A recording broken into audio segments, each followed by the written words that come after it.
आज मैं आपको एक ऐसा चटपटा टेस्टी मसाला रेसिपी बताने जा रही हूँ जो बहुत थोड़े से तेल में बन जाता है और कई दिनों तक ख़राब भी नहीं होता है।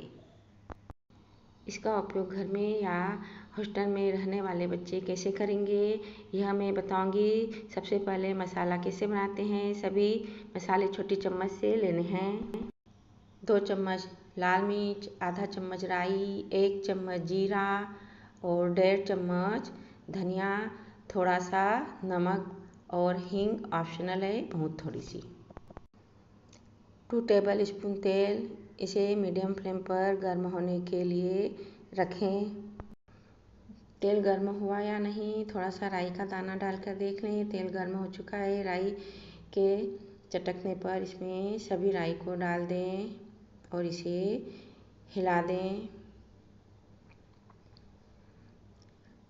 अब इसमें जीरा डाल दें और गैस को बंद कर दें। अब इसमें धनिया और मिर्च डालें, अच्छी तरह से इसे हिला दें और गैस पर से उतार दें।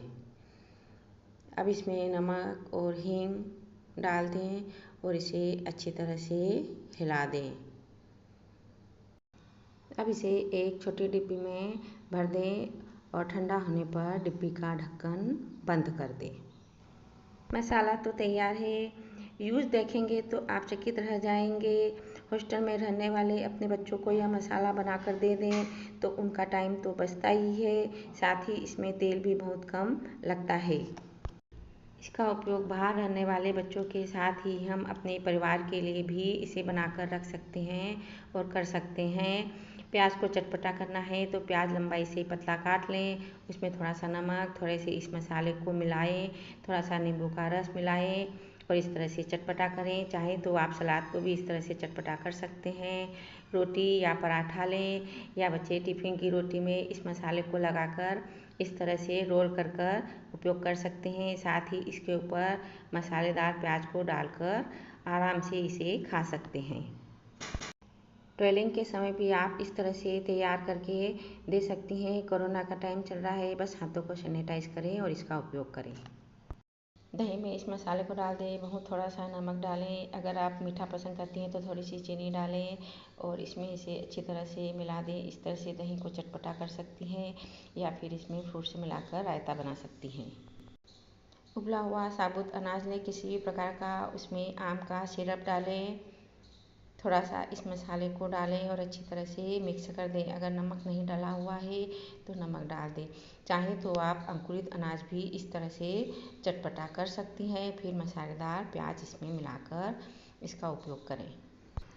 टिफ़िन का सादा चावल बच्चे बहुत ही आसानी से चटपटा करके बना सकते हैं। इसमें थोड़ा सा नमक, थोड़ा सा यह मसाला मिला दें, थोड़ा सा अमचूर पाउडर और थोड़ी सी पिसी हुई चीनी मिला दें अगर मीठापन पसंद है, और इसे अच्छी तरह से मिक्स कर दें। आसान तरीके से चटपटा चावल बनकर तैयार है। अगर आपके पास अंकुरित अनाज या उबला हुआ अनाज है तो उसे भी इसमें मिला दें। घर में भी आप इस मसाले का उपयोग करते हुए फीकी दाल में या उबली हुई सब्जी में इस मसाले को मिलाकर बहुत ही कम समय में और बहुत ही कम तेल में एक थाली तैयार कर सकते हैं। इस तरह का मसाला बनाने का एक और अन्य तरीका बता रही हूँ। सभी मसाले छोटे चम्मच से लिए हैं। आधा चम्मच राई, लाल मिर्च पाउडर 2.5 चम्मच, 2 चम्मच धनिया पाउडर, 1 चम्मच बड़ी सौंफ और 1.5 चम्मच जीरा, थोड़ा सा करी पत्ता जिसे बहुत ही बारीक बारीक काट लें, बहुत थोड़ा सा हींग ऑप्शनल है और बहुत थोड़ा सा नमक, 1/4 का आधा अमचूर का पाउडर और अदरक का पाउडर ऑप्शनल है दोनों।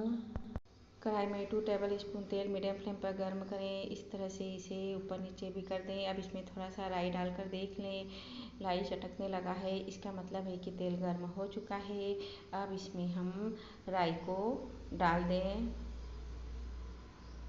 और इसे ऊपर नीचे कर दें इस तरह से। अब इसमें करी पत्ता डाल दें।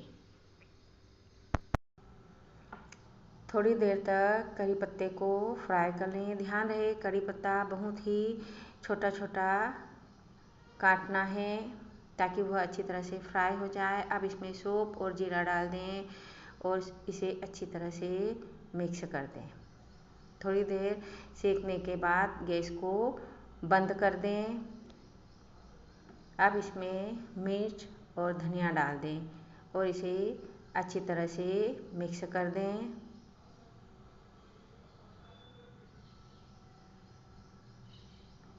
अब इसे गैस पर से उठाकर अलग जगह पर रख दें।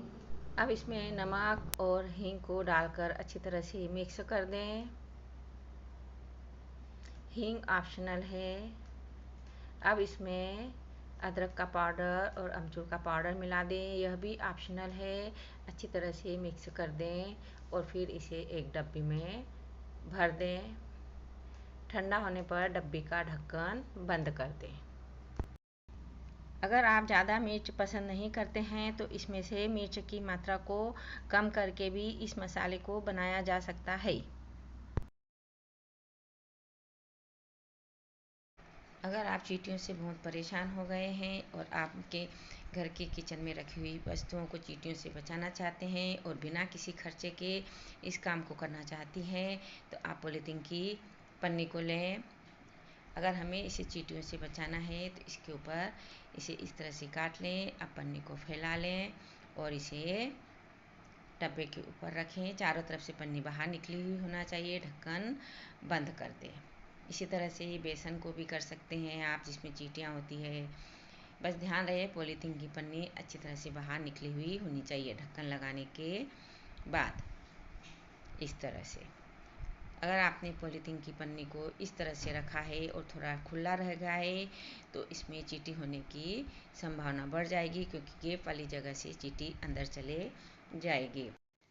इसी तरह से आप प्लास्टिक का जो जार है जिसमें आपने सामान रखा है उसमें भी अगर चींटियाँ हो जाती है तो उसे भी आप इस तरह से ढक्कन लगाकर रख सकते हैं। इस तरह हम बिना किसी खर्चे के चीज़ों को चींटियों से बचा सकते हैं।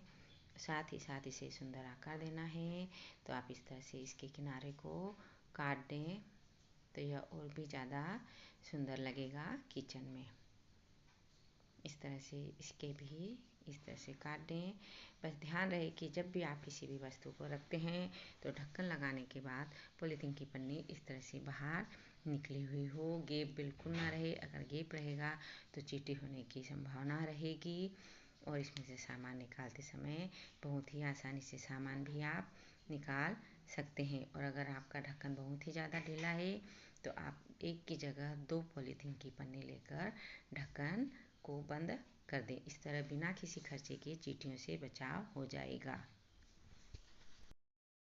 मुरब्बा है या जो भी मीठी चीज़ है जिसे आप चींटी मकोड़े से बचाना चाहती हैं तो आप इसे पॉलीथीन की पन्नी लें, इस तरह से इसके ऊपर रखें, बाहर निकली हुई होना चाहिए और इसका ढक्कन लगा दें। इस तरह से आप मीठी चीज़ों की रक्षा कर सकते हैं। अगर चीनी भी जिस बर्तन में आपने भर कर रखी है उसे भी आप इस तरह से बंद कर सकते हैं।